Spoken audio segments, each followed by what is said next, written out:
But feel free to get more food or coffee if you want during the talk. I think the room is big enough and we're a small group, so there won't be an issue. So it gives me great pleasure to welcome you to our third event in the series, Derek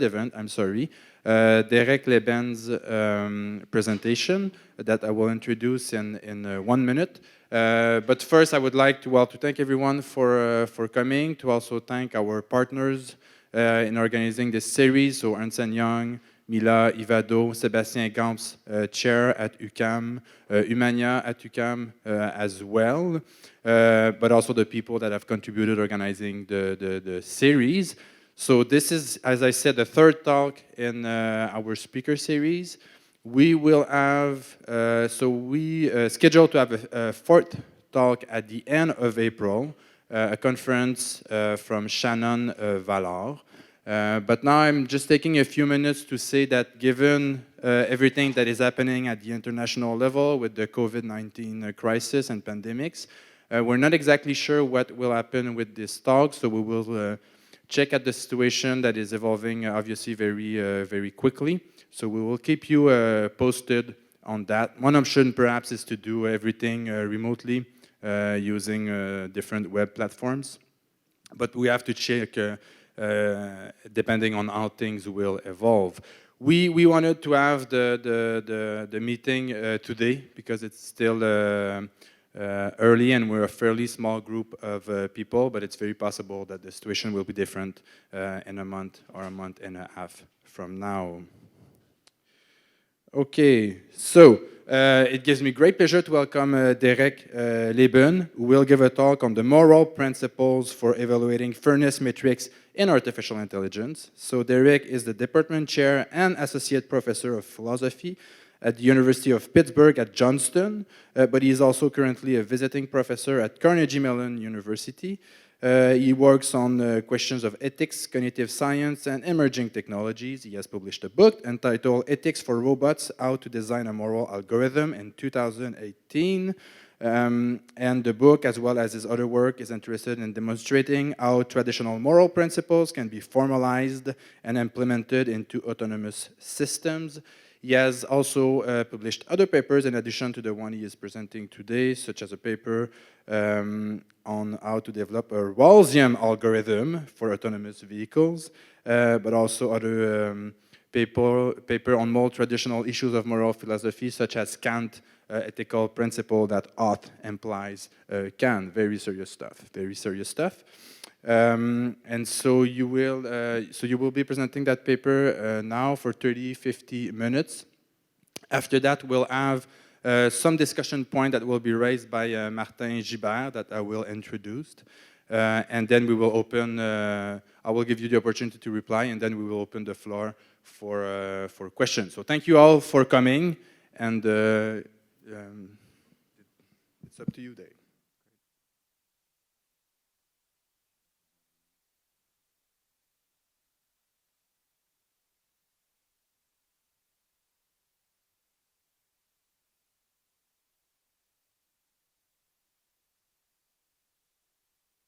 This too loud, not loud enough? Good, that's good. Okay, hello. Thank you so much for inviting me to your beautiful city. I've been enjoying it very much so far, my son and I. I'm here to talk about using traditional principles for thinking about fairness from moral and political philosophy to translate into the new domain of fairness in machine learning. And I'd like to start out with an example that's called the story of the flute. Imagine there's a man who has a very wonderful flute, and he also has 4 sons. All 4 of these sons want the flute, and he's trying to decide which one to leave it to in his will. Now, let's say that the first son has it by some kind of right. Maybe it's the tradition in their culture that the first or oldest son gets the flute. Maybe that's the one he originally intended to leave it to, but the father's having some second thoughts now because he realizes his second son doesn't have any other toys and would be much worse off if he gave the flute to one of the other children who all have plenty of toys. The third one actually, let's say, made the flute or helped to make the flute, or maybe he just cleans it every day, something like that. And the fourth one is the best flautist. He's going to produce more overall happiness for the society because everybody just loves how well he plays this flute. Which one should the father leave the flute to in his will? Let's get a vote. Now, I don't want anybody's vote to influence, so think in your mind right now before people start voting which one you would recommend the father leave it to. And now let me go ahead and ask you to raise your hands. How many of you say the father should leave it to the first son? How many say the second son? How many say the third son? How many say the fourth son? Whoa! Fascinating. Fascinating. Now, of course, you're going to have to tell these sons, no matter which choice you make, that you're going to leave it to this one who didn't make it and didn't have it by right. And in fact, you're going to leave that poor second son without any toys to play with. But the vast majority of you are being big utilitarians about this and saying, look, we're going to maximize overall happiness for the whole society. Well, we're going to come back to thinking about some of these principles later on. This is a wonderful story. I got it from Hervé Moulin's Fair Division and Collective Welfare, a wonderful textbook in welfare economics. He attributes it to Plato, but I'm almost sure it doesn't come from Plato. I've talked to another ancient Greek philosopher, and he says, yeah, it doesn't come from Plato. I don't know where it comes from. I found it, though, in a book from 5 years before by Amartya Sen in the introduction.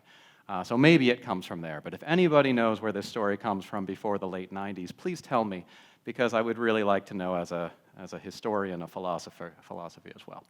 Okay. So in the last 5 years or so, there have been many declarations of AI ethics principles. And the most frequent ones include things like transparency, fairness, net benefit, and so on. And as you can see, fairness is an incredibly important issue in the field of AI and in machine learning. I like to think about these issues as emerging from the relationship between the ones who design and create the algorithms, the ones affected by them, the targets, and the general public. Usually, in my own work, I focus on this little subset of the entire landscape of AI ethics. My book, Ethics for Robots, is largely about principles for thinking about benefits and harms. This paper that I'm presenting today is mostly about fairness principles, but there's a wide range of work going on in the field right now, and it's a currently exploding field. It's a very exciting area to be in.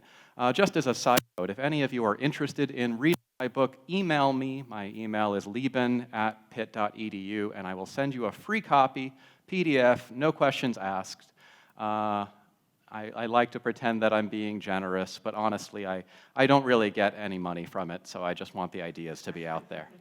Okay, so there have been plenty of allegations of algorithms being unfair in the media, and we have lots of recent examples of, for instance, Twitter's algorithm for detecting hate speech being accused of being racially unfair.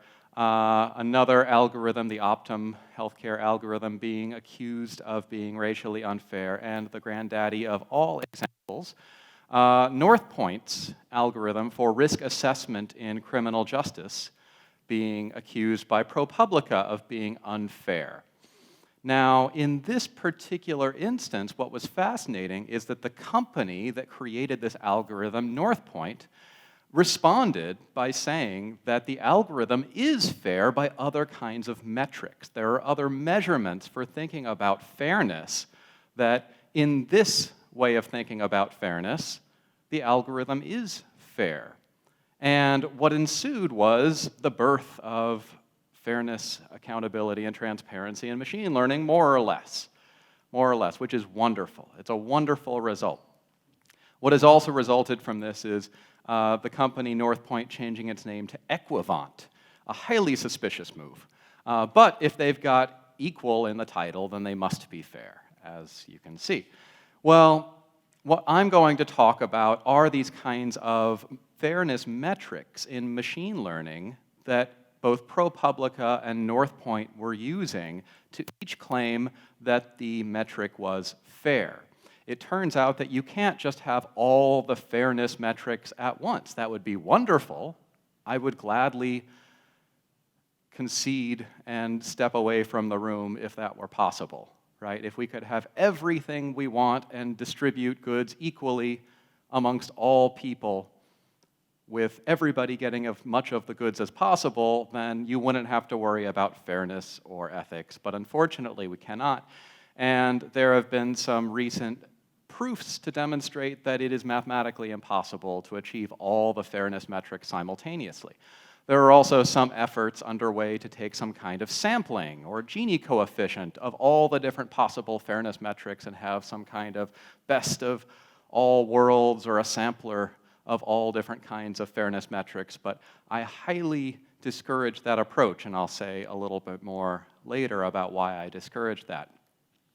One reason is that there is a trade-off between fairness and harm, and in fact, if we go off and think, or if we rather go backwards in time and think about those different AI ethics values, there is trade-offs amongst each of those domains. There's trade-offs between harm and fairness, between each of those, and responsibility, between each of these values, and transparency.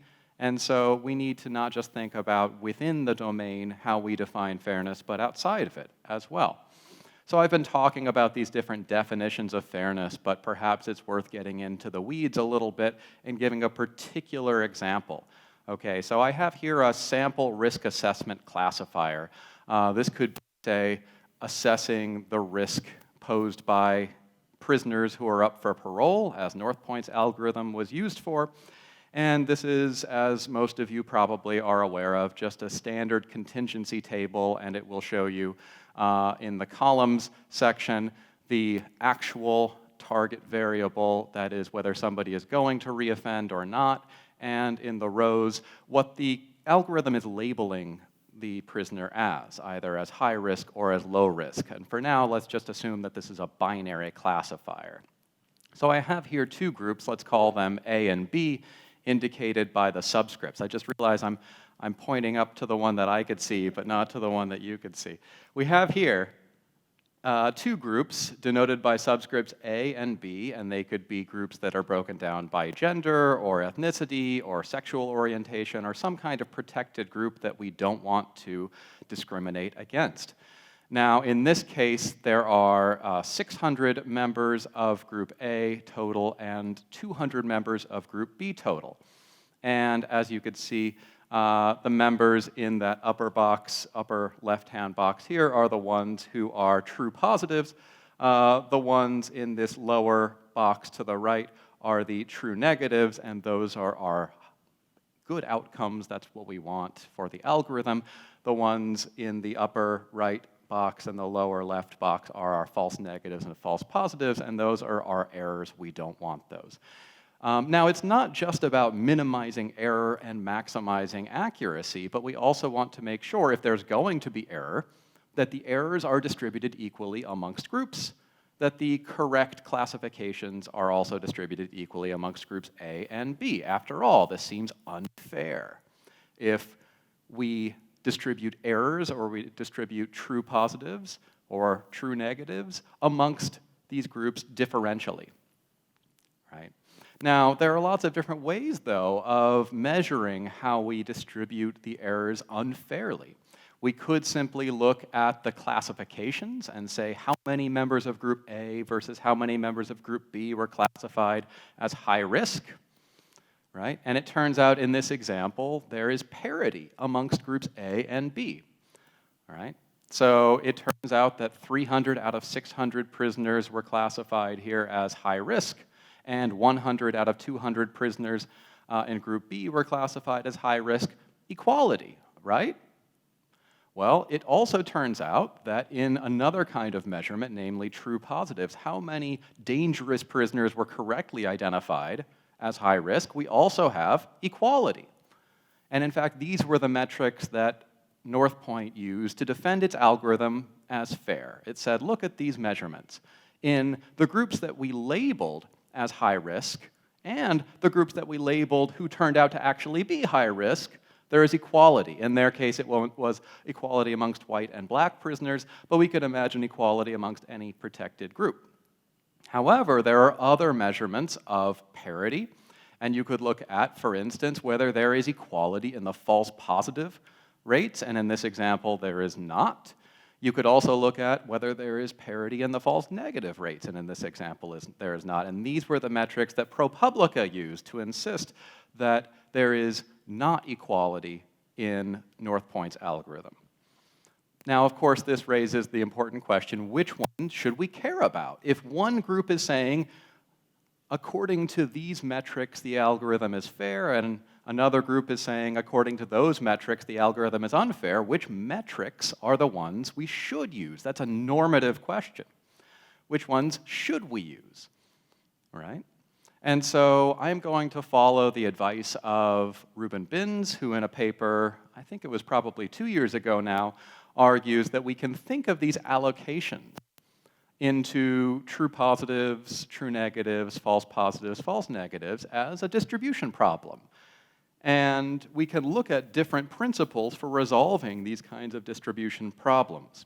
And his paper was saying we should look towards political philosophy and the kinds of fairness principles they have used and think about fairness metrics in this way. So what I'm doing is I'm taking a second step in the direction that Ruben Binns has recommended. Now, these kinds of normative principles have long, fancy names that usually end in ism. And I'm not going to care too much about all the isms. If you've taken an intro to political philosophy or intro to ethics class, you're familiar with names like libertarianism, utilitarianism, Kantianism or Kantian ethics, prioritarianism, right? So occasionally I'll make reference to the isms, but really I'll just think more about what these principles are doing and how they're doing it. And to illustrate these isms, I'm going to use another hopefully fun example of a distribution problem. Imagine I have $10 and I'm going to allocate it in some real number split, let's say, between two parties, Alice and Bob. Now, what's the fair way of allocating $10 between two people? Well, one obvious allocation principle is just to split it evenly. We can call this the egalitarian principle, another ism, egalitarianism, right? But what this just says is, let's go ahead and take that surplus, denoted here as S, and divide it by the number of people, and then use a loss function, because I'm talking to machine learning people, and you love loss functions. A loss function between the different possible allocations and that ideal, which in this case would just give us 5 and 5. Seems fair, right? Well, it turns out it depends on information about Alice and Bob, about their states, about their histories, about the relationship between the person distributing the goods and these people. So for instance, let's imagine that Bob was originally the intended target. I had originally promised him the $10, just like that first son in the flute story. Well, in that case, maybe I would restrict the category of people that I'm allocating it to, and I would have a kind of, let's call it restricted egalitarianism, where I'm egalitarian amongst the intended targets.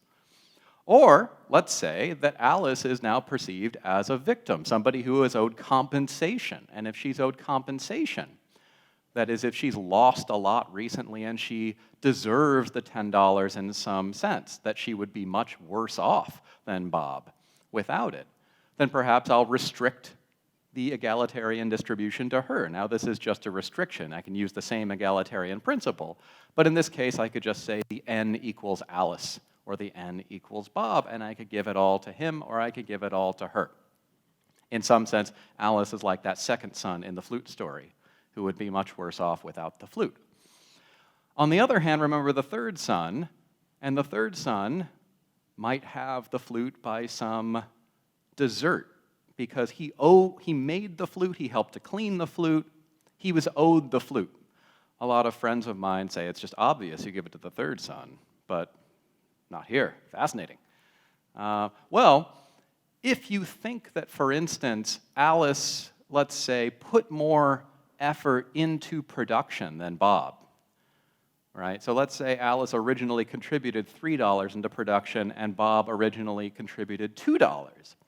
Then maybe Alice is owed more than Bob, right? Because Alice put in more originally to the pot. How much more? Well, you could use this sort of proportionality principle to say, okay, we take the surplus and we look at how much proportionally, let's say, Alice put in her resources compared to Bob. So we add up their resources, which is 5, and we say Alice is owed 3/5 of the surplus and Bob is owed 2/5 of the surplus. That makes sense, right? So she would get 6 and he would get 4. On the other hand, you might think that Alice only worked a little bit for that resources that she put in. Let's say that Alice only worked to put the $1 in and Bob worked really hard for those $2. Alice inherited two of those dollars and she just worked for the one.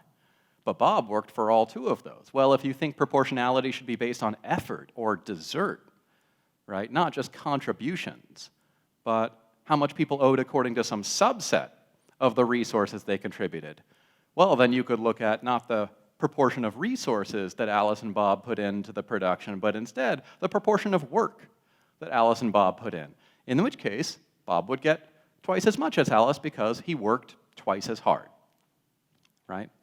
And these are both ways of thinking about that third son, if the third son contributed more or the third son worked harder. Of course, what about that fourth son who creates more overall happiness, not just for him, but for everybody in the community? Well, then you have to look at the utility functions of Alice and Bob. And here are 2 pretty standard ways of thinking about utility functions from the welfare economics literature and the political philosophy literature, namely a sort of decreasing returns utility function, where the fall off that you get is going to be that first, well, rather, this first coefficient across the entire expression is going to indicate at what point you come to the peak of your utility function. So each of them are going to keep getting more and more happiness from goods until you get 40 goods. And this coefficient in here in the scope of this term just indicates how quickly they get to that peak. So here, according to this utility function, they should both get 5. But let's say that Alice actually levels off a lot faster than Bob does, right? So she gets to that 7 point, and then she levels off. In these utility functions, we should distribute only $2 to Alice and 8 to Bob, because once you give Alice 2, basically giving her more doesn't really give her that much more happiness. She's already hit her peak. Okay, so now let's do one more vote. I know I put a lot of stuff up here for the Alice and Bob example. I should have put a slide that summarizes it, but let's just summarize it in our minds. Right? So imagine that, right, Alice put in $3 to production and Bob put in 2, but Alice only worked for one of those dollars and Bob worked for 2 of them. Also imagine, though, that Alice doesn't get any more happiness from the good after you give her 2. Right? Let me just ask a simple question. Should we give more to Alice or more to Bob?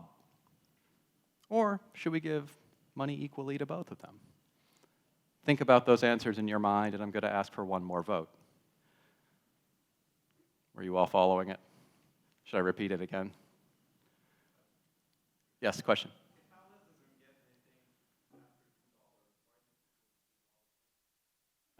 She put $3 into production. I'm not saying Alice is a great businesswoman. I'm just saying this is how much she put in. Very good, very good. She didn't take her economics classes. Okay, so how many of you say, let's say in the question of who should get more, that Alice should get more?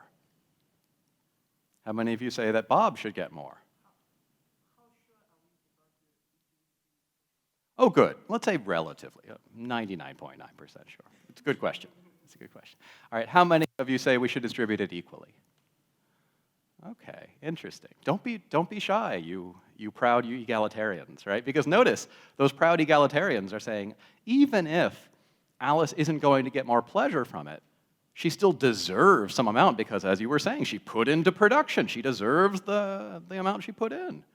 Or perhaps we're just being egalitarians in principle, and she deserves half, even if she's not going to get more happiness from it, right? So a lot of people who are opposed to thinking about utilitarianism or from utilitarian grounds are going to insist, I don't care how much happiness people get from it at all.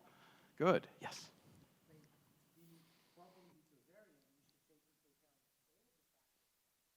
Yes, indeed, and I wasn't telling you how much happiness the community gets from their distribution, just theirs, but you're exactly right. I should add Alice's utility plus everybody's. But the way you're asking us to answer is like we have to ignore the other things. Very good, so you're right.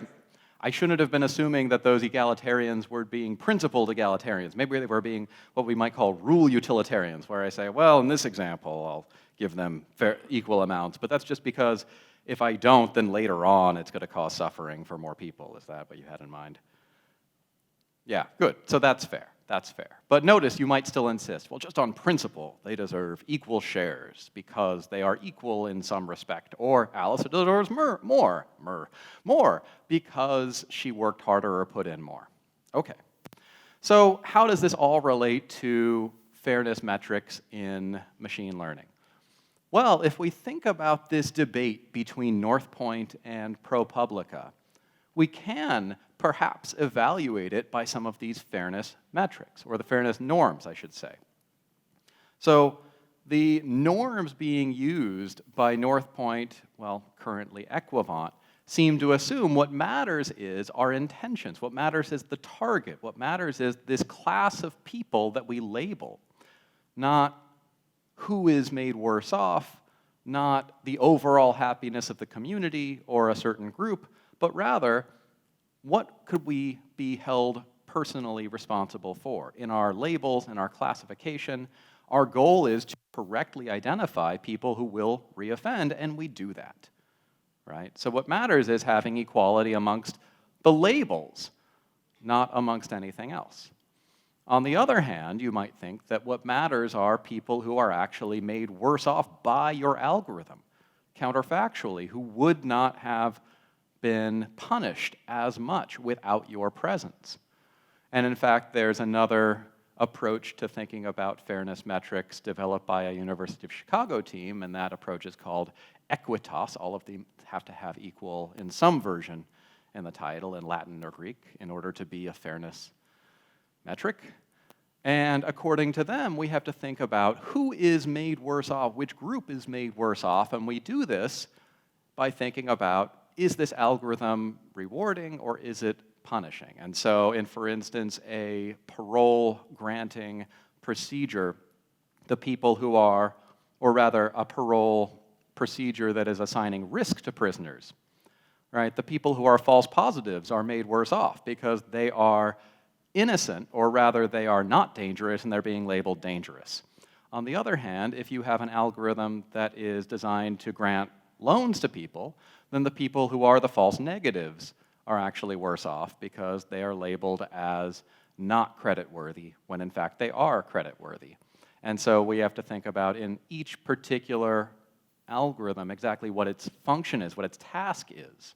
I shouldn't say function, what its task is, right, in order to think about who's made worse off. Now, there's another way of thinking about it, which I don't think a lot of people have explicitly endorsed outside of, let's say, message boards, where it's probably fairly common on the more, let's say, anonymous sections of the internet, namely that the people who are being treated poorly by certain algorithms, say the risk assessment algorithm, the groups, that those groups actually have higher rates of, say, reoffense in them as a base rate. And what we owe to people is proportional to the base rate that they contribute to either loan worthiness or dangerousness or, what are some other ones? Hireability or something like that. And so this is a way of saying, okay, well, we owe people equality proportionally to the base rates that exist in the communities themselves. Now I'm calling this a libertarian principle, But really, again, the isms I'm not focusing too much on. Really what matters here is proportionality. But notice, it's not a proportionality in terms of what people deserve. It's a proportionality just in terms of the presence of the target variable in the population. Right? It's not saying, here's how much people work towards. And in fact, this might be, and almost certainly is, almost always when we're dealing with these kinds of fairness issues amongst groups, the product of historical oppression, right? Oppression against women, oppression against racial minorities, oppression against those with other sexual non-cis sexual orientations, right? But more or less, if you are a libertarian, you're going to say, well, look, for whatever reason in history, those inequalities exist in the population, they are here now, and all we owe those communities is to not make the inequalities any worse. But certainly, we don't have any obligation to make them better. Now, on the other hand, like I said, you could also focus on some subset of proportionality. The people that have worked, for instance, hardest should get more benefit of the surplus, even if it turns out that they don't contribute as much overall. That's a desert-based principle. Sometimes this is also called luck egalitarianism, but isms I have promised you to not focus too much on. Now, if you have this attitude, then you're going to focus on fairness metrics that look a lot more like Cynthia Dwork's fairness through awareness and some other equality of opportunity metrics developed by Moritz Hart and others. Their goal is to not just look at those who deserve rewards and deserve punishments, as I maybe misleadingly showed you in my diagram, but some subset of these groups, namely the subset of prisoners who deserve punishments because of their individual efforts rather than their group traits. And so if you have this attitude, then these are the fairness metrics that are going to be most important to you. Finally, let's go to that fourth son who all of you care very much about. Or rather, I guess you don't care about him, but you care about the people who he pleases with the flute. Now, that fourth son is going to bring so much happiness to the community, and if you take a consequentialist attitude, which most of you seem to, then perhaps we can evaluate algorithms using some standard procedures like ROC curves, but in a way that is modified to weight the treatment of certain historically underrepresented or oppressed groups differently than the outcomes for groups who are more privileged. And if we do this, then we can sort of run a standard evaluation of accuracy and efficiency. And in fact, we don't have to worry about fairness because fairness for consequentialists is not really what's important. What's important is making amends for the kinds of damage that has been done. And so this is a lot more of a proactive model. And in fact, most of the people that I talk to in the world of fairness in machine learning seem to think that it's either we look at this libertarian attitude of just base rates, and that's all we care about, making sure our algorithms are proportional to the base rates, or a kind of completely blind attitude where we treat all groups equally. But this is a different approach that a lot of, I would say, people in the computer science community don't usually consider, which is, let's actually take historical corrective steps in our algorithms to try to make the world a better place. Do companies, do institutions have obligations to actually make sure that communities that have been historically oppressed are actually better off? Right? Well, if you are a utilitarian, then yes, you do. And this kind of fairness metric, which is really just a metric of overall benefit, is something that you might prefer. So the last thing I'll say before turning it over to comments is that these values of fairness also relate to other values in the whole world of AI ethics. And one example of that I showed briefly on the board earlier, a paper by Corbett Davies and his colleagues at Stanford, showing that there are trade-offs in terms of fairness and accuracy, right? In his example, they looked at data from Broward County, Florida, and ran simulations using North Point's COMPASS procedure. What they found was that in certain fairness metrics, you get a predicted rise of violent crime more than in other kinds of fairness metrics. Now, you could insist that my metric is fair, but if this fairness comes at a cost of causing harm to others in the community as a side effect, is this worth the cost of it? Of course, if you are a utilitarian, you are going to say no, because you have to take into account everyone's utility function in an additive way. However, if you are a more, let's just call it rights-based political or moral theorist, you are going to say, I don't care about the foreseen or expected side effects. I care about making sure that our institution itself has fair processes. And what that means is ensuring that everything we do is appropriate according to the metrics that we can defend, even if this comes at a very, very high price. Now, you'll also notice I have not myself defended any of these metrics, which is not to say that I don't have personal favorites, ones that I am endorsing and that I will defend, right?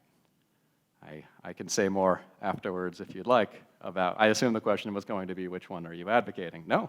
Oh, okay.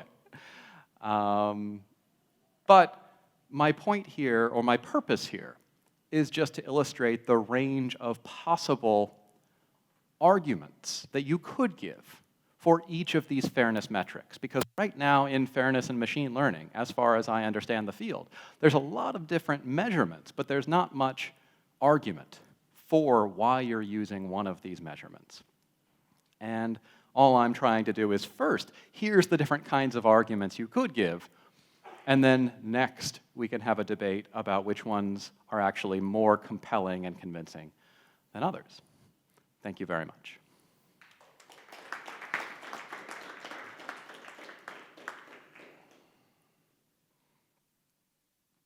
Okay, thank you very much, Derek. So I think I feel like I need to point out that your first question involving the flute example did not have a fifth option, I'm not sure, or I don't know, which is the option I would have chosen.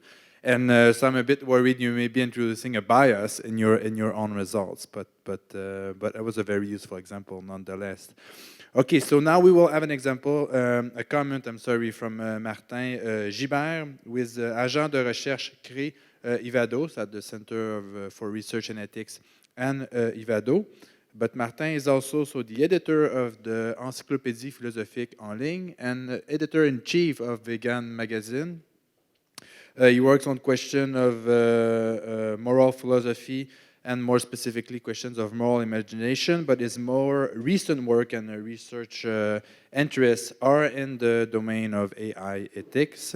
He is interested on the question of the moral status of AI system, but also how to design a moral agent and implement moral deliberation within AI systems. So he has published 2 books so far. So the first book is entitled Voir son steak comme un animal mort, véganisme et psychologie morale at Lux Editor, and also L'imagination morale, published in 2014 at les éditions Hermann. And I don't know, can I speak about your more recent? So he's also working on a book manuscript on AI ethics at the Atelier 10 edition. Yes, publisher, I'm sorry, at the publisher Atelier 10.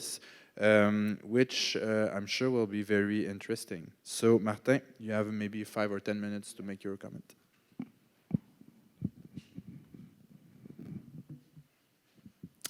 Thanks, Dominique. Thanks, Derek.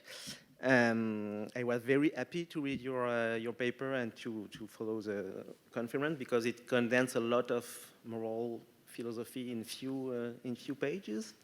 So I will just make 2 remarks and ask three questions. So first remark, when I began to study philosophy a long time ago in France, it was mostly continental philosophy, and I really thought that philosophy was about interpretation, about questioning, and about history of philosophy. And I could not have imagined that I will read a paper and listen to a conference like yours. I would probably have been afraid by all the mathematical formulas, but I didn't get this idea that philosophers could really try to help to really answer a question, and that's what you do in your paper. So there is a large gap between my conception of philosophy at that time and today, because now I believe that philosophers can really help to solve problems. And for instance, ethical problem like how you do with fairness and algorithm. Applied ethics have been around for a long time, with bioethics, for example.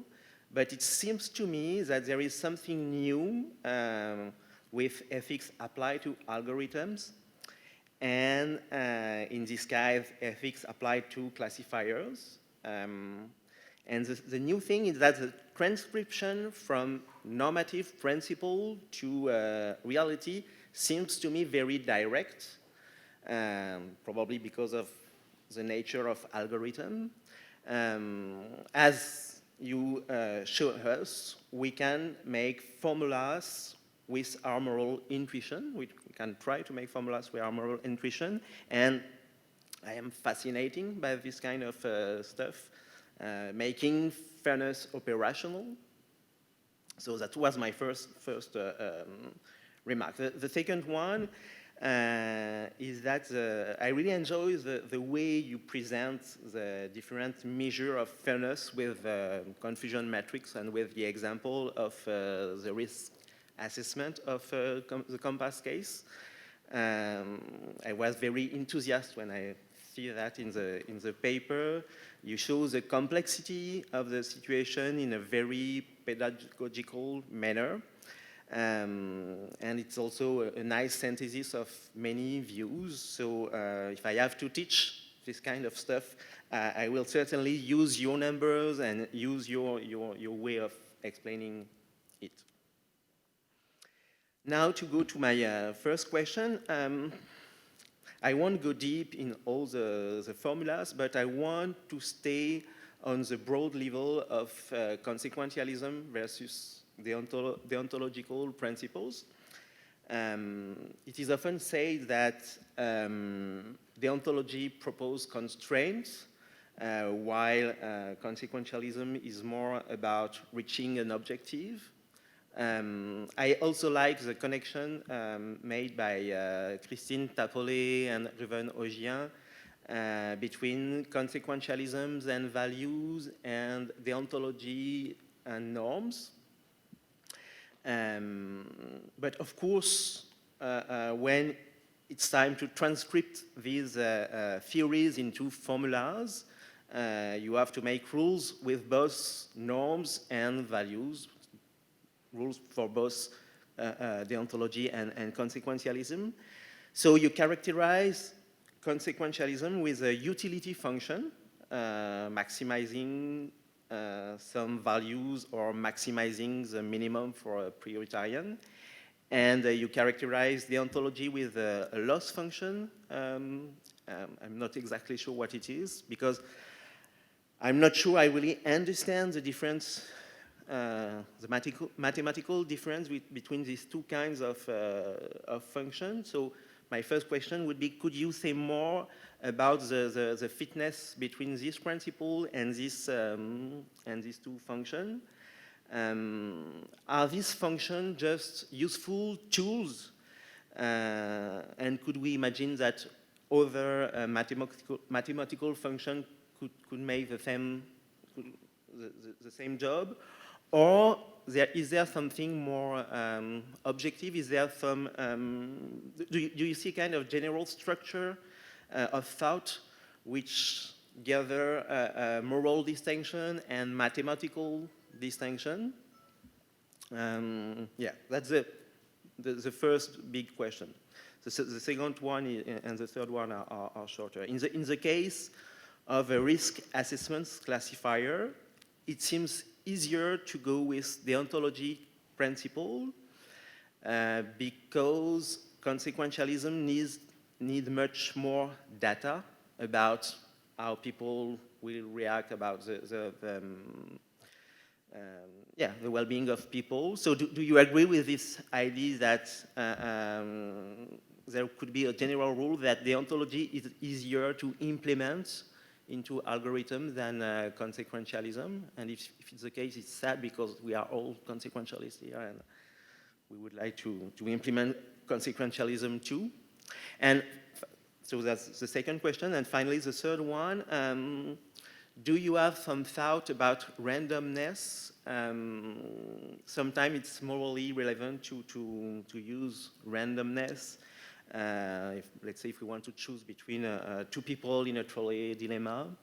And it seems to me that randomness is more a deontological principle. But so do you agree with that, and do you have some thoughts on this? Should I stand up here to respond? Great. Okay. Thank you very much for those questions. So I'll start out in order. The first question, I agree that, you know, as somebody who I love mathematics, but I'm not a mathematician, it can be very intimidating to see formulas that you aren't familiar with, but then I'm sure you all have the experience that once you learn them, it's like, oh, that's what you're trying to say. And in fact, a wonderful experience is when you're actually just trying to say something in everyday language and then translate it into something mathematical, is that all of this is, I would say, should have some kind of everyday and intuitive motivation behind it. And what I find is that a lot of times very technical fairness metrics usually do not have a lot of discussion of the more, let's call them, everyday intuitions behind it, like the base rates. And so you could, as a company, just put up, okay, well, we are going to use this metric and show that the proportion of true positives from this group does not exceed the base rate of true positives from that group, and so on. But really, there's a very important philosophical and intuitive idea behind that. And you know what I want to get at is, okay, what are these intuitive ideas, and not so much the formalism, but it's important to sort of bring those together. I think the more technical question you asked about loss functions, why am I using loss functions here, can be answered with an example where, let's say you have your fairness metric, or in the expression, let's say the proportion of Alice and Bob's work is such that Alice is owed, in this distribution of $10, Alice is owed $6.66. Or I think in my example it was Bob was owed $6.66 and Alice was owed $3.33. Well, that's fine if you are using real numbers, but if you can only allocate in integers for some reason, 1, 2, 3, 4, 5, and so on, then you have to distribute in the closest integer allocation to that fairness standard. So I can't actually distribute $6.66 to one of them and $3.33 to the other, but I can distribute 3 and 6. And so 3 and 6 is going to be the closest integer allocation to that fairness metric or that fair division. So I could say something like, I measure the arithmetic difference between each of those allocations that I can do and my ideal metric. So that's just what the loss function is doing in those expressions. Now, once again, this is important philosophically because we want to ask, okay, well, if we can't actually achieve fairness in our institutions, whatever they are, education, criminal justice, anything, we want to ask, okay, well, how close can we get to them? Can we approximate justice in some way to these? And that's one, at least, intuition behind the mathematical formalism of using a loss function, if that makes sense. Now, the last part of that first question was about consequentialism and deontology and thinking about these formally, and I am very enthusiastic about this. But that's not obvious, by the way. So it's not obvious that consequentialism and deontology are what philosophers like to call natural kinds. Maybe they are just sort of artificial labels that we happen to attach to these historical traditions, but there's no real difference.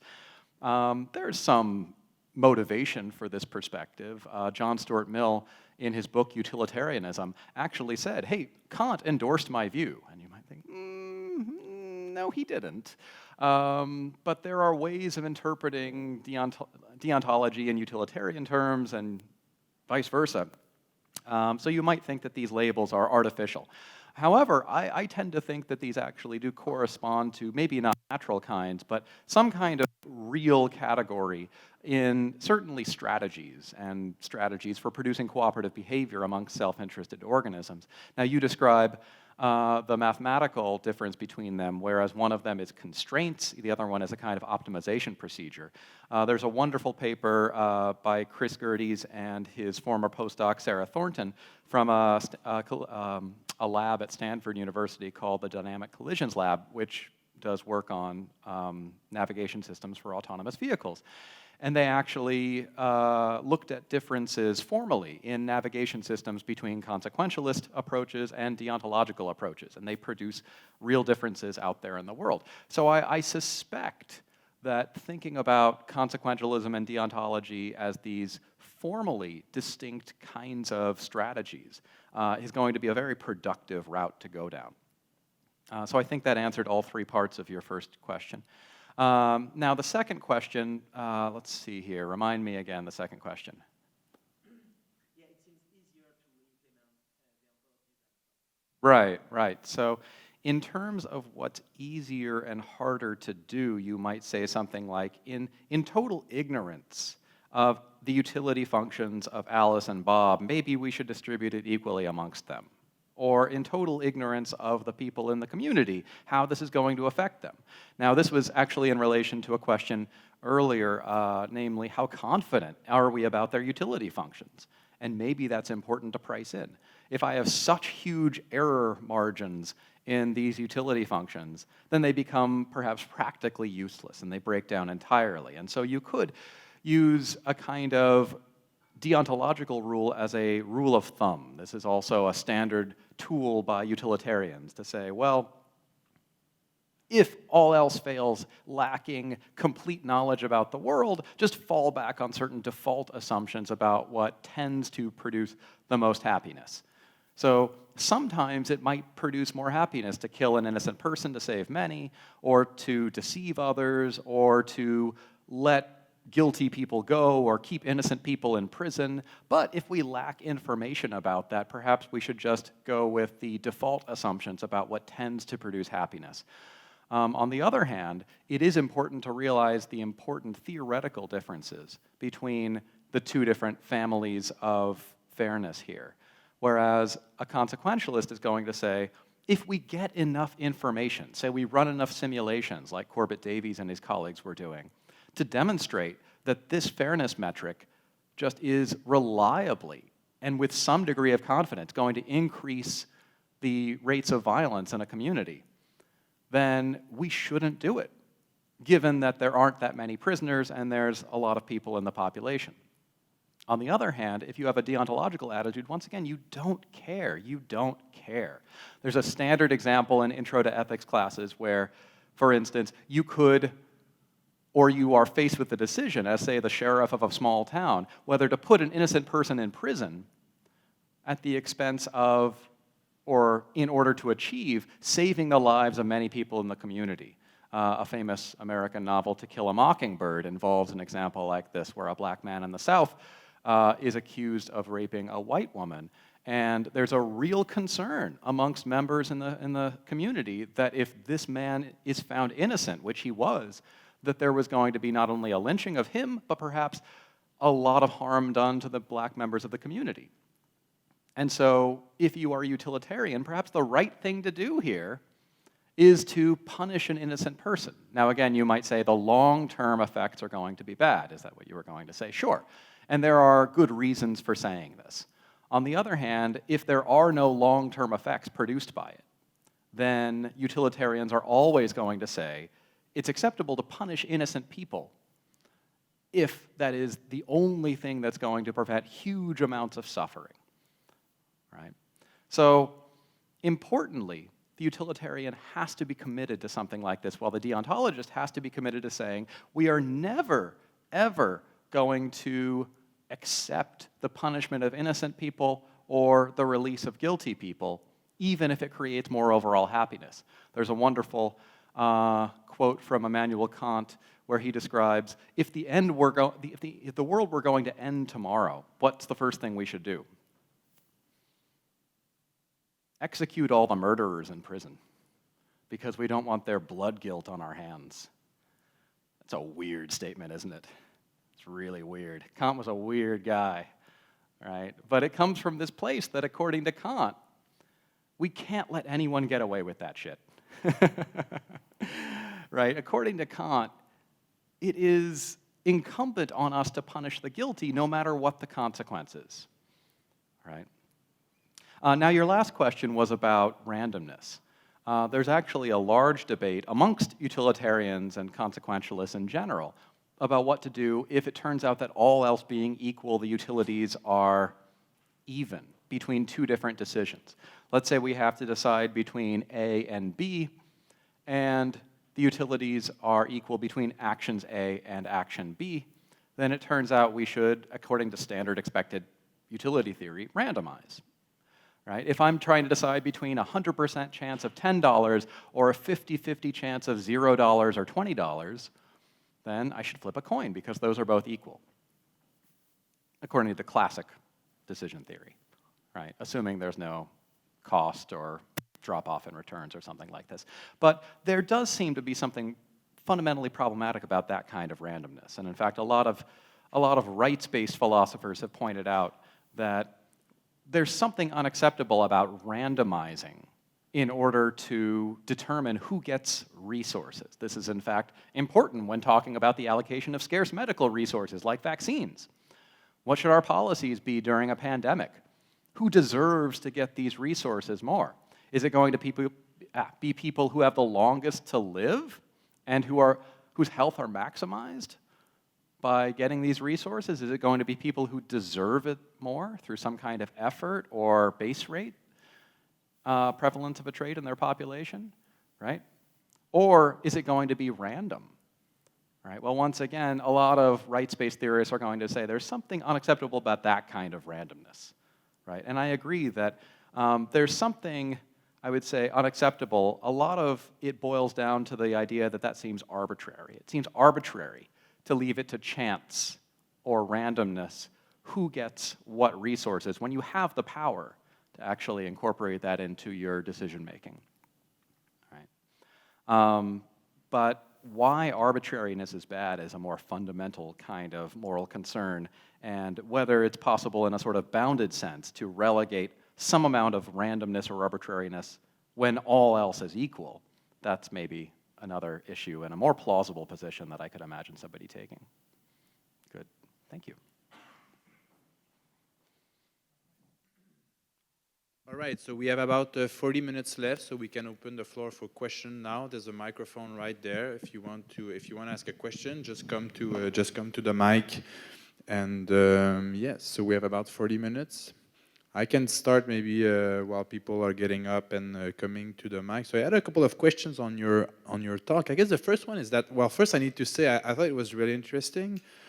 for many reasons. One of them being that it really started to bridge the gap between two worlds. So because you have this rather formal descriptions and definitions of biases and discrimination and language perhaps that data scientists will be more familiar with, but then this is being bridged with the age-old theories, well, maybe not age-old, but very classical and fundamental theories and moral philosophy and ethics. So I think this was very interesting. This is the kind of work that we should see more of.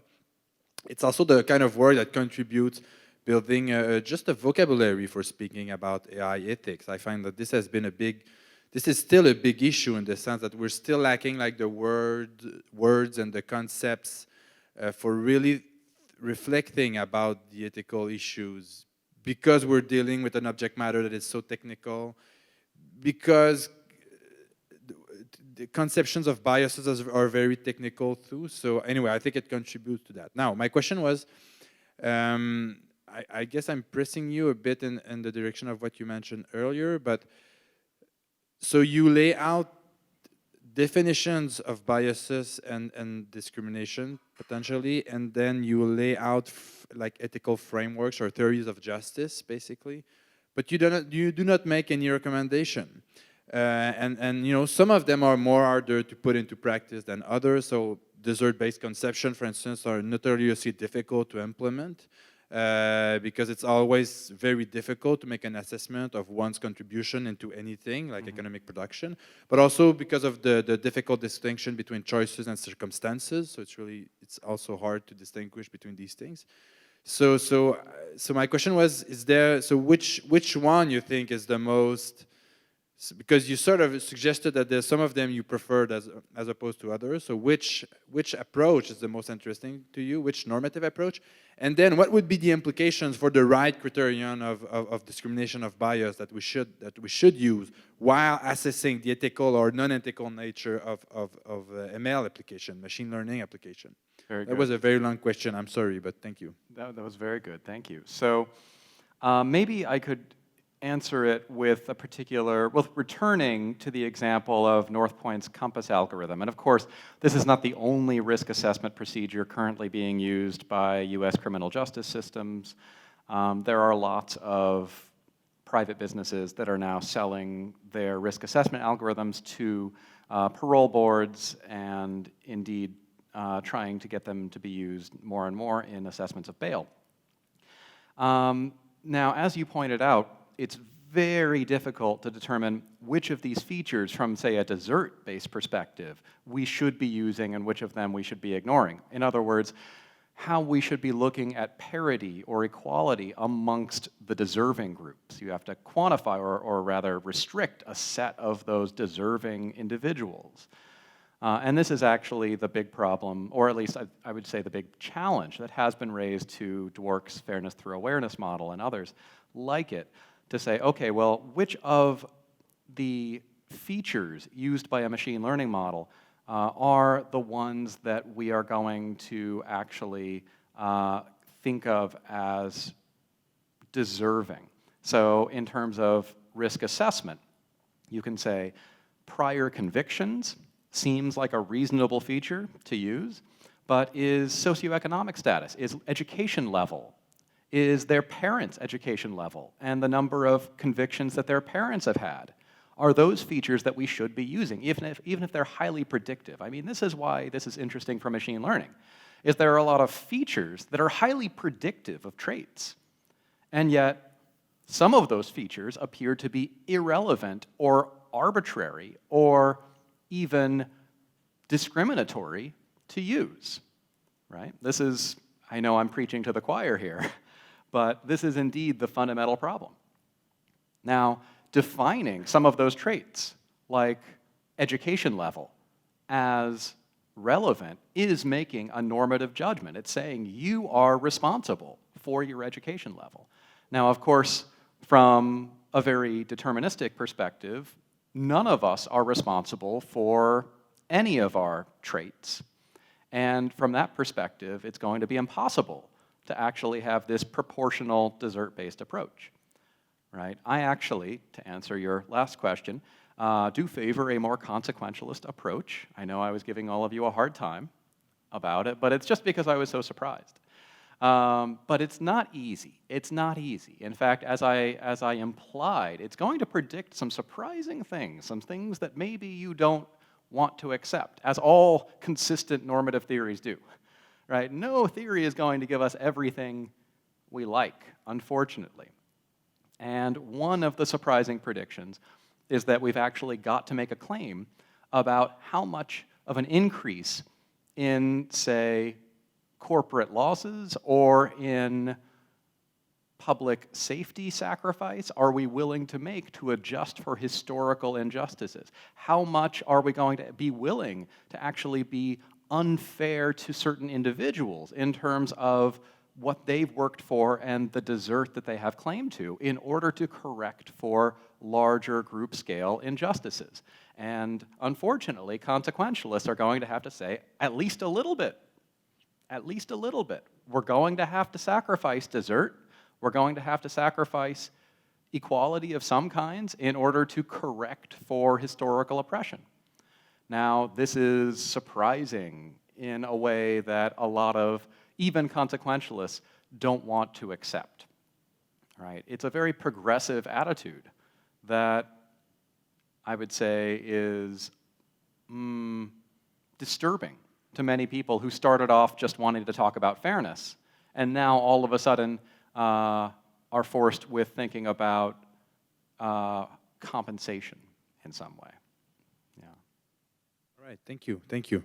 So do we have some question, Joshua? I guess a lot of, thanks for your presentation, and a lot of the questions I had during the discussion and during your presentation have been answered, thanks. So I raised my hand for the consequentialist answers, and at some point I want to scream that the other views could be incorporated into the consequentialist view, and you mentioned that as well. And I think also the importance that it's not easy because there are lots of things that we can't easily quantify about future welfare and so on. And so, like I think you said, it makes sense to me to think of the deontological approach as an approximation given the information we have, but I would add something else. So there's a lack of information. There's a lack of ability to quantify some of these questions and to predict, 1,000 years into the future, the consequences of our actions.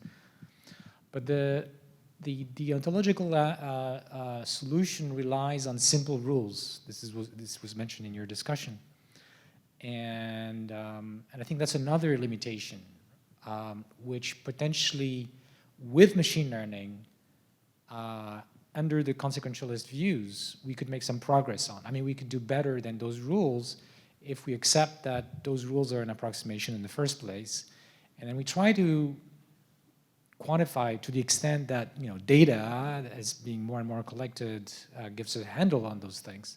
It's never going to be enough and perfect, and we have to take into account uncertainty. But machine learning is swimming in uncertainty, and that's the thing we know how to handle. So I'm just trying to say that in the questions, in the moral questions, some of the decisions we might end up taking could be hard to pinpoint to a verbalizable explanation because they're so complex and involving so many factors. But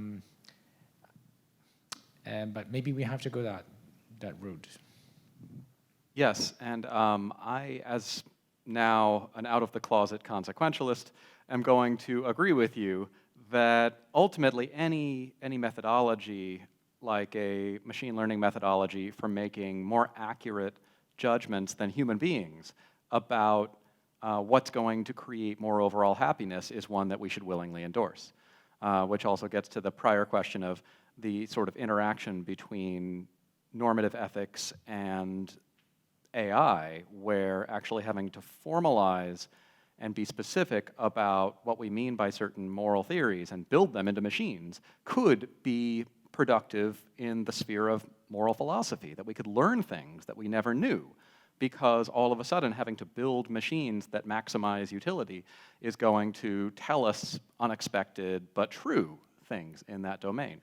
Now, my wariness about this, and I'm saying this from an advocate's perspective, is that, of course, if you are a utilitarian, and if you are a utilitarian employing machine learning, you are going to have to specify what is the reward function, how is this being measured. And if you're doing that, of course, there are notorious centuries-old problems with doing that, not to say these problems can't be answered, or you can't come up with approximations for doing that.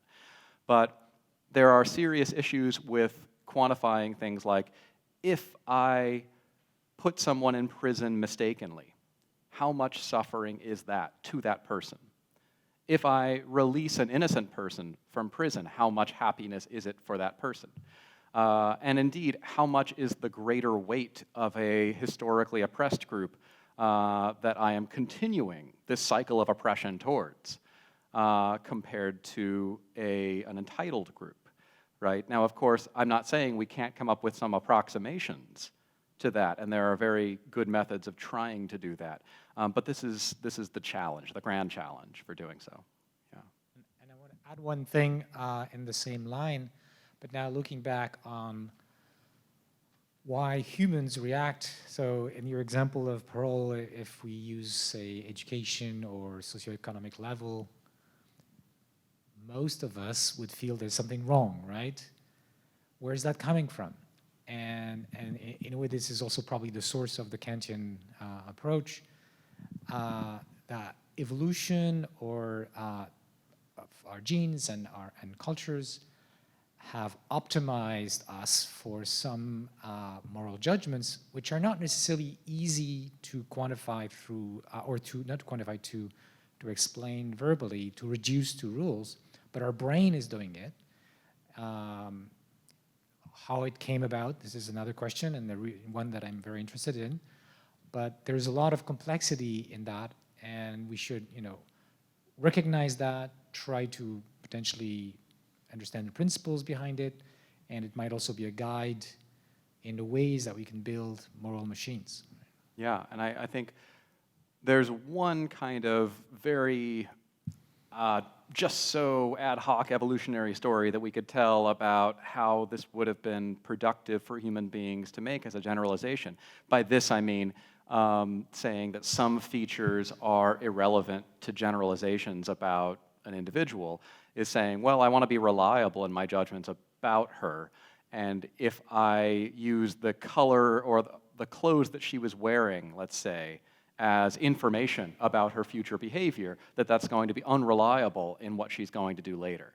And so it turns out that both evolutionary history and also culture would expect have produced beings who are more likely to say, let's only focus on the relevant features and ignore the irrelevant ones. Okay, right? So let me bring another point, which is connected to this exactly. The notion of generalization, so how well we're going to be doing in our predictions in the future, Yeah.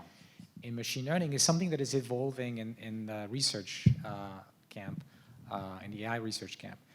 People are now talking a lot about what we call out-of-distribution generalization. So in other words, it's not just how your predictor is going to do in the future if things were the same, from the same distribution, but also acknowledging that the world is changing in some complicated ways, but that there's structure. It's not completely random the way that the world is changing.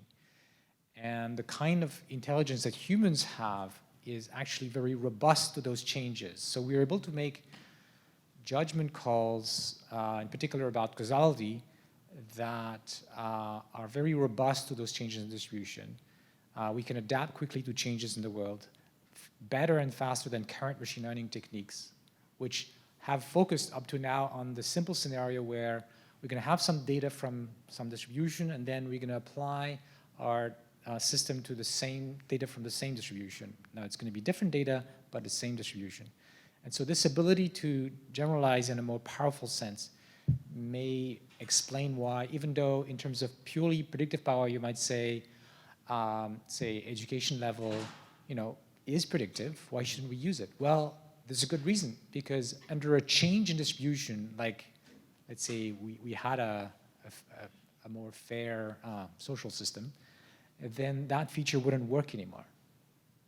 Yeah, and I know that you and your colleagues are currently hard at work at demonstrating systems that are achieving this kind of robust generalization There's a power. long road. Well, I know, but you're hard at work, and I admire that, and I think that's exactly what we want in a machine learning system, is something that ultimately is going to be able to, if I'm a company and I have an algorithm that, say, uses people's locations when they're eating lunch, or how much battery life is on their phone, or how many apps they have open at the moment to make judgments about whether they should get housing or loans or jobs.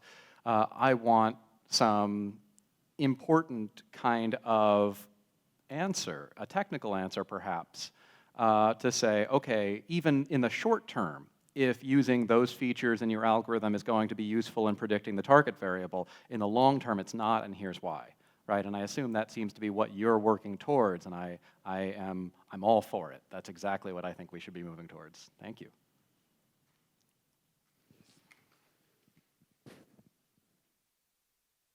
So, thank you for your presentation. I like to imagine that at some point we need to implement the fairness metric in the real world system, right?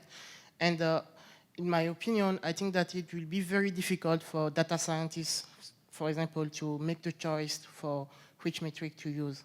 So at some point between right now and maybe in the future where we will certify those products, there have to be some recommendation on what kind of metric to use in what kind of situation, right?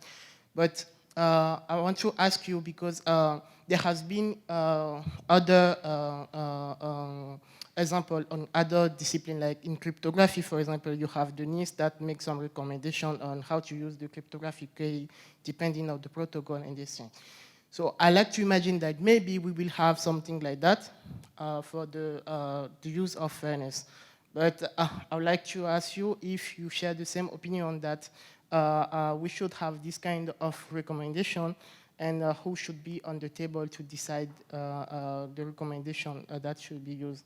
I don't know if you read the recent book of ethical algorithm by, so in the fairness chapter, they try to say that, okay, maybe if the contest is,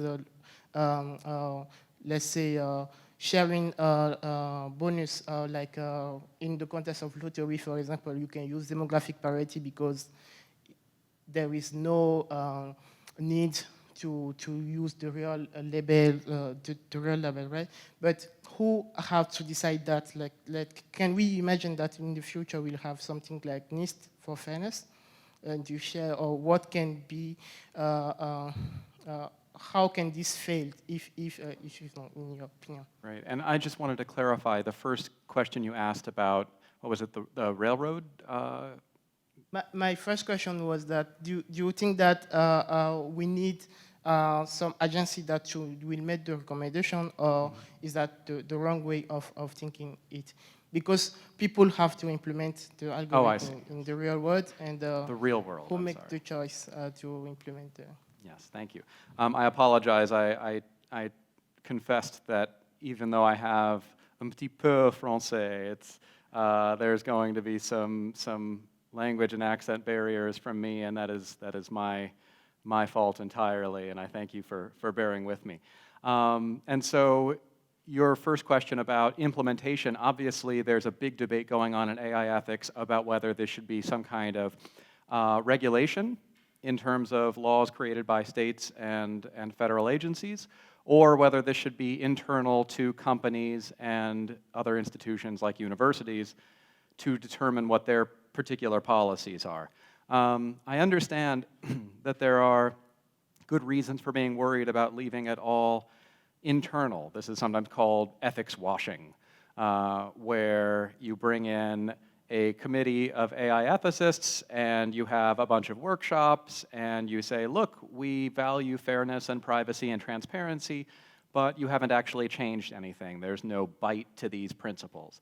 And I think that's certainly valid. But on the other hand, right, part of my goal is to try to show how do we apply these principles like fairness and benefit and transparency into actual practices, and that is going to take real work. I hope that companies and other institutions are up to that challenge, and if they are not, and indeed this is a period in which they must demonstrate that they are up to that challenge. If they are not, then certainly regulation is required and will be required.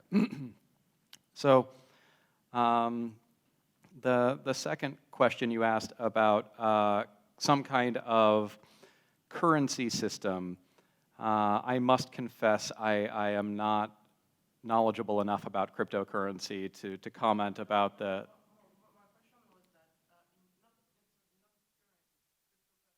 Oh, cryptography, I'm sorry.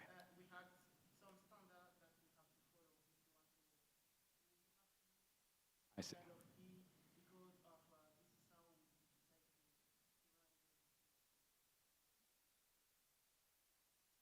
Yeah.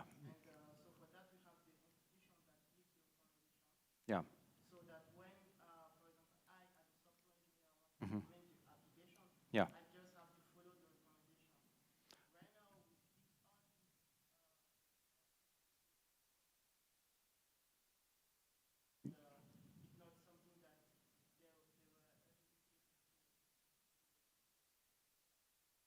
I see, yes, thank you.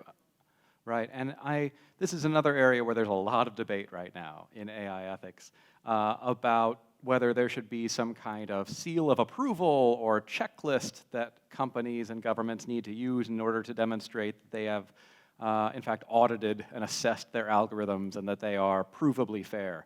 I am skeptical about that. I believe that, in fact, it is going to take a group of human beings looking at the particular task and asking, okay, what do we know about this? How much do we know, as a lot of you were describing? Excuse me. How much information do we have? And in fact, like you were describing from Roth and Kern's book, what kind of damage does this do? So if you're dealing with online behavioral assessments for the purpose of advertising, this might be an area where we have less concern in terms of discrimination than in parole boards and schools and other areas where there's going to be significant impact. And so there might be different levels of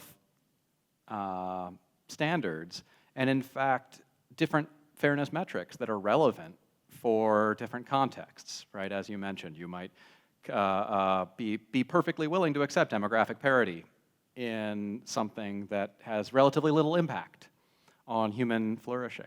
However, in other areas where there's significant impact on health and opportunity, you might say, in those cases where people have a lot to lose, we're going to implement some kind of situation that looks at error rates and who are the worst off in the situation, right?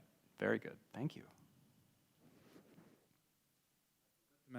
I forgot to mention earlier that if you want to ask your question in French, feel free to do so, and we'll perform some form of ad hoc translation.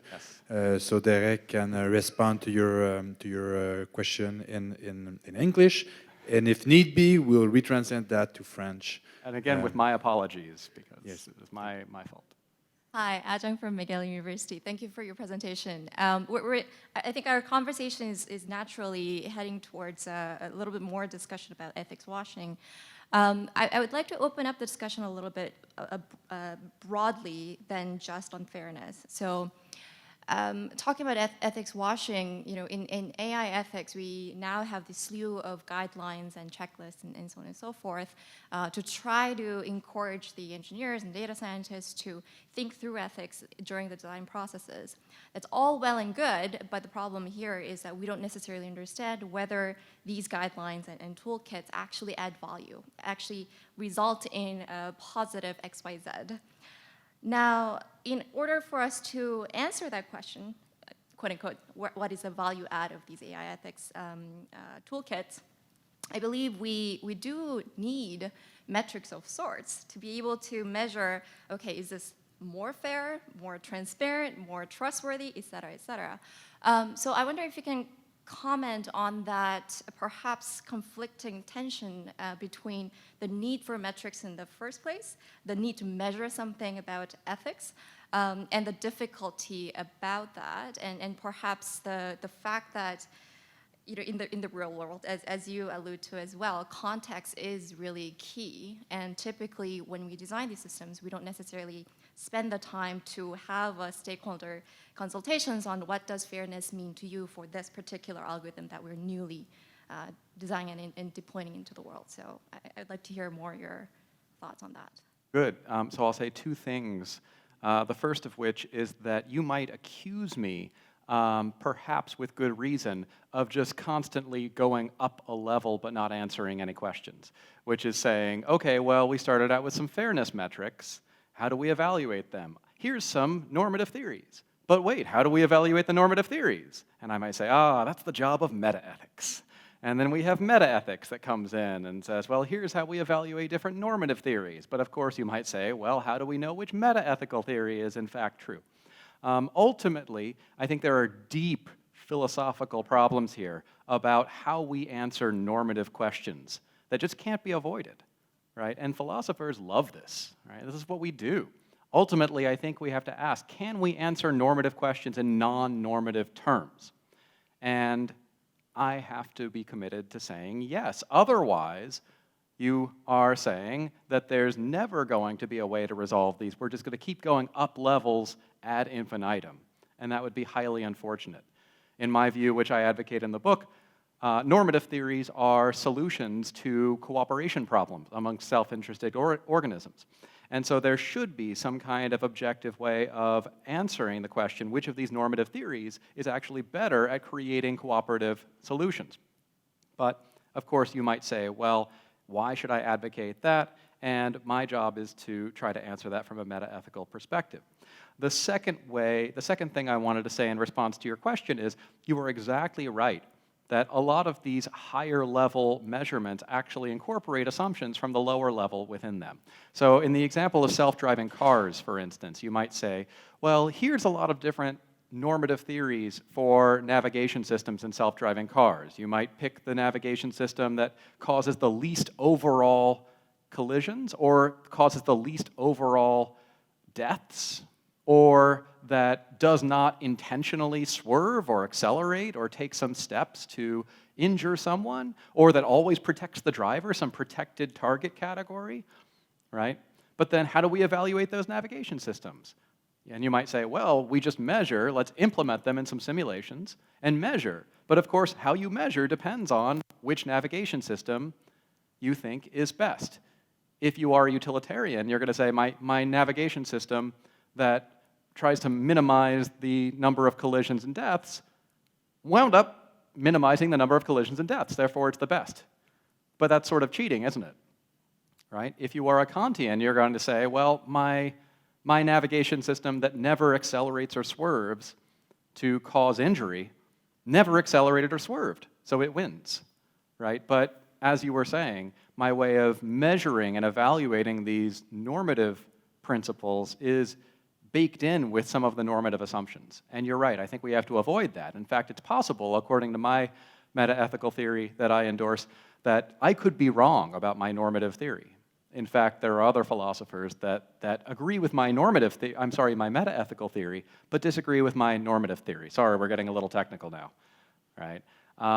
But just an example, the philosopher Josh Green at Harvard agrees that normative theories are solutions to cooperation problems. He just thinks that utilitarianism is the right answer, and I favor a consequentialist version of prioritarianism. But this is just a way of showing that ultimately there have to be some kind of objective common ground that we all agree to.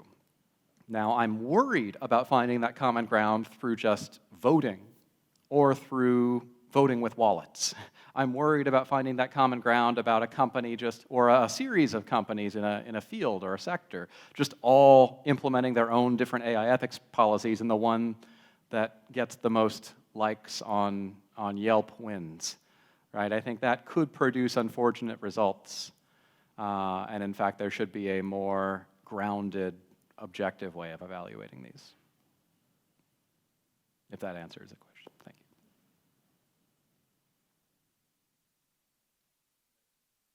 Oh, you were waiting for the mic? Yeah, okay, I thought you were waiting for... It's okay, I can ask my question after you. How many people wants to ask question? Can you just raise your hand or give me a sense of...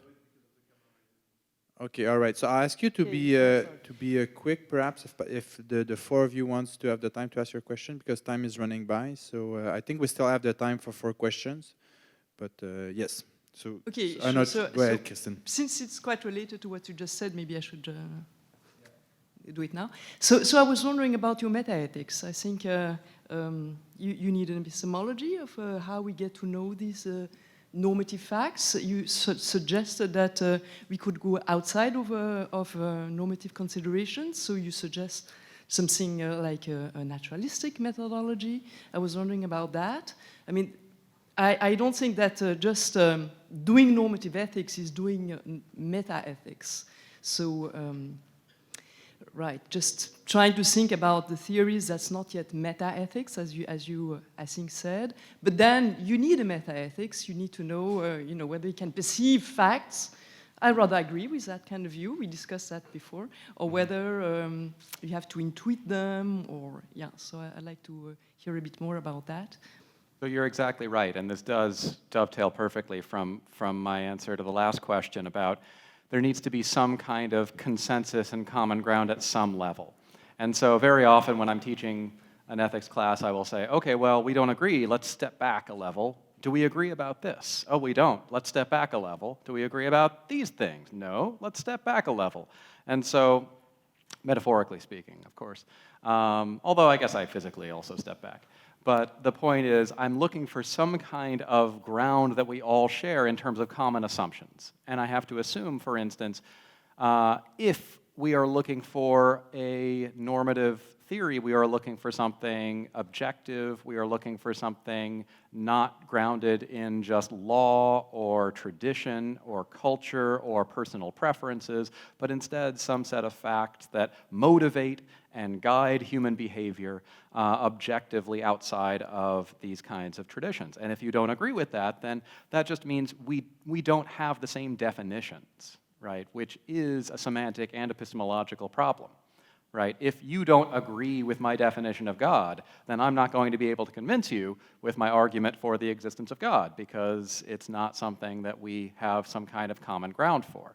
Right? And ultimately, I think you're right that we need that common ground. I'm optimistic that there is a common ground, namely there is a real problem that human beings face that is best exemplified by the prisoner's dilemma that we're all fond of, where there are some situations where individuals must sacrifice something and risk something in order for mutual benefit, in order to produce these Pareto improvements on otherwise self-interested outcomes, the Nash equilibria that would have resulted from them otherwise. And if we all agree that these kinds of situations exist, and there are some strategies for producing Pareto results, and some of them work better than others, then what I want to say is, et voila, look, we have found a set of objective, motivating reasons for behavior and for not doing certain kinds of behaviors that lie outside of law and culture and religion and others. That is exactly what we were looking for. Therefore, that is morality, right? But that is, in fact, incumbent on me and my meta-ethics. If we don't agree at any point in that argument, then it fails. Right, Sébastien. It relates to some of the previous questions, but at the beginning you talked a lot about the possible tension with other value, like privacy or transparency, but you didn't, in the different scenarios that you discussed, you didn't give example of possible scenario between choice of fairness metrics and this. So I wonder if you have any specific idea about this, and also to relate to Ulrich, if you have to make choice about ethics for AI and recommendation, I assume that we cannot just discuss fairness. We need some forum where we can have different actors that can discuss all these things at the same time. So I wonder if you have any good idea about how to make that. So the NIST is an example where they did some kind of competition to decide on what is the best cryptographic tool after some people attacking and some people defending. I assume we cannot do that with privacy, fairness, and transparency for AI. So I wonder, as you say, voting is maybe not a good idea for what is the best. So so if you have the resources to do something where you set up a good forum to discuss and come with some recommendation, what would be the good thing to do for discussing all these things? Okay, good. So you asked two questions there, the first of which is how does fairness relate to these other values that I listed up there? So one example might be the relation between fairness and transparency. If I have an algorithm that actually produces fair outcomes as measured by some kind of consequentialist approach or some kind of egalitarian approach, but it can't answer the question of which features it was actually employing, and perhaps some of those features are ones that violate privacy or that violate some other kind of value that we hold to be very important, then even if this solution or this particular procedure produces fairness, it might also violate transparency and privacy in some way, right? So those are just some simple examples, but I'm not providing you with any concrete instantiations of them. The second question you asked is, I think, a common one that I've heard already, which is, so what do we do about all of this? And I'm going to maybe give one satisfying and one unsatisfying answer to that. So the satisfying answer is, if I'm right about my meta-ethics, then it turns out that we can figure out which kinds of fairness metrics are the ones we should be using in certain kinds of situations. Namely, we look at the kinds of goods, the kinds of utilities, the kinds of players involved, and we can ask, okay, according to producing cooperative behavior, that is Pareto improvements on these sorts of Nash equilibria, in situations like this, we can demonstrate that, for instance, this metric is actually most successful. But of course, as Joshua was pointing out, all of this can be accomplished maybe much easier by just running a big machine learning procedure on which produces the most overall happiness. And if it turns out that producing the most happiness actually does create cooperative behavior, then he's got my vote. The dissatisfying answer to all of this is that I'm not here to make things easier on anybody. In fact, my primary job is to make everybody more concerned. I think people aren't as concerned as they need to be about the hard choices that we are making when we are creating algorithms and using data, right? And there are lots of people who say, well, we can just provide a quick checklist or a quick index or averaging over all these possible measurements, and you don't have to worry about the problem, right? So my goal is to say, worry about the problem. And the fact that all of you are worried means that I am perhaps achieving success here. Well, good. I want us to be worried about everyone. This is hard. Ethics is hard. It's very hard. And anyone who tells you it's easy is just trying to sell you something. Yes. Good afternoon. Here are my thoughts.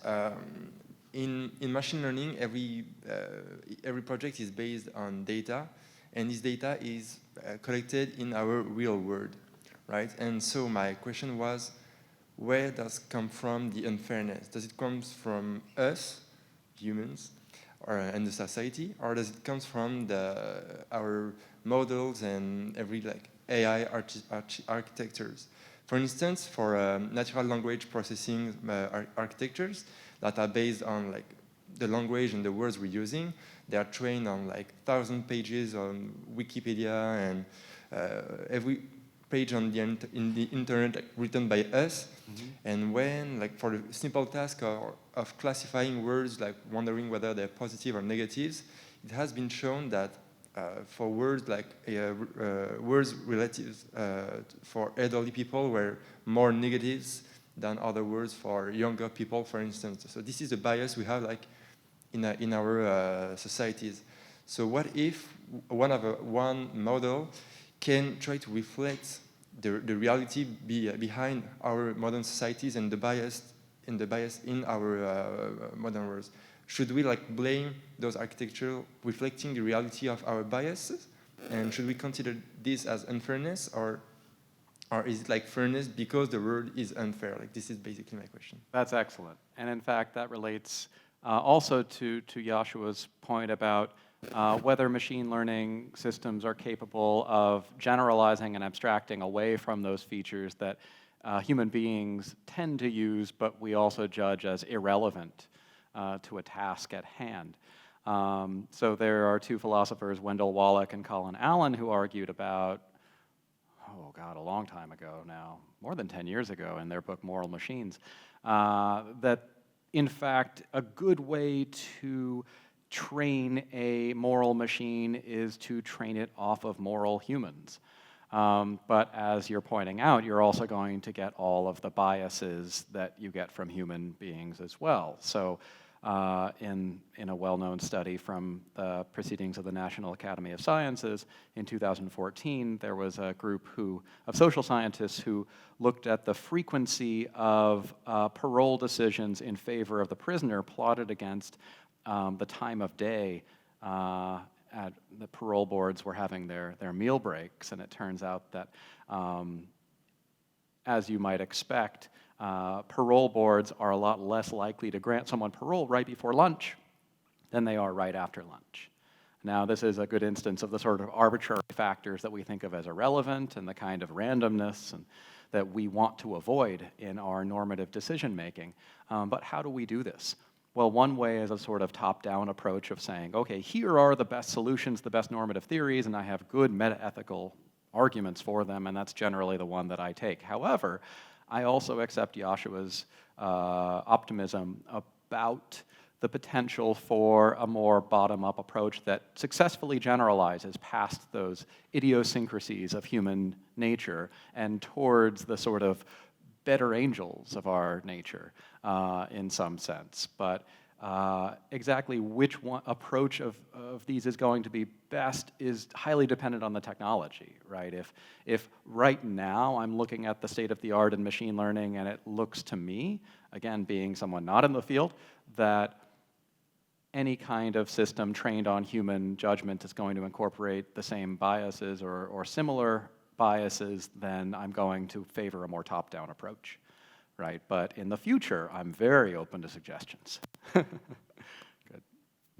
All right, thank you very much. I think it's we ran out of time. So thanks again for all these very interesting ideas. So my take-home lesson is that how did you put it? If someone is trying to tell you that ethics is simple, that's because they want to sell you something. So that will be my take-home lesson.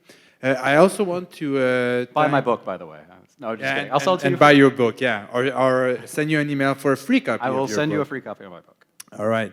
And I also want to thank Martin Gibert, in fact, that I forgot to thank earlier because he's one of the co-organizers of the series. And I think, if I remember correctly, you're the one that initially suggested that we should invite Derek. And also Aude Marcoux, who has been coordinating the series. So thank you very much to all the person involved. And yes, so thank you very much. Thank you.